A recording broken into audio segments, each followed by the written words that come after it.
lalaking natulog sa pedicab matapos siyang malapitang barilin sa Maynila. Ang krimeng yan nasa pool sa CCTV. Nasa frontline ng balitang yan, si Gio Robles.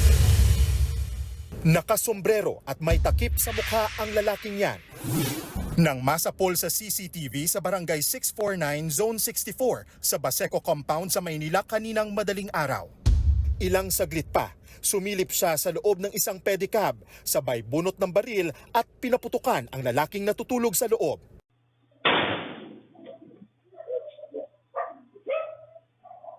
Agad kumaripas ng takbo sa madilim na eskinita ang gunman.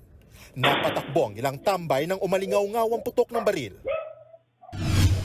Hindi na nagising sa mahimbing na pagkakatulog ang biktima na dead on the spot sa pamamaril. Ayon sa isang residente, mag-aalas 2 ng madaling araw kanina nang mangyari ang krimen. Buksan ng pinto, may naman takbuhan yung pamilatilyo. Butong lumabas ko. Nakita namin niya na baril na siya.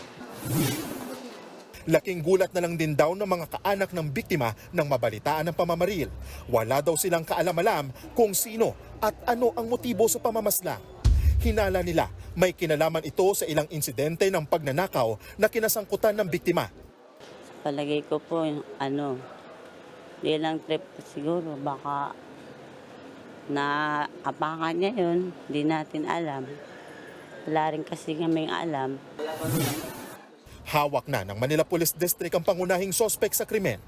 Hindi muna sila nagbigay ng detalye kaugnay sa kanyang pagkakakilanlan at posibleng motibo sa krimen.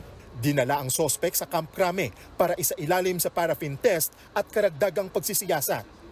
Iniimbestigahan din ang isang lalaki na unang dumaan sa video.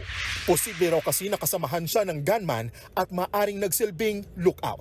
Nagbabalita mula sa Frontline, Gio Robles, News 5.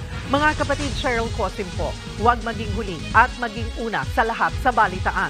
Para sa tuloy-tuloy na talakayan sa Frontline, mag-follow at mag-subscribe sa social media pages ng News 5.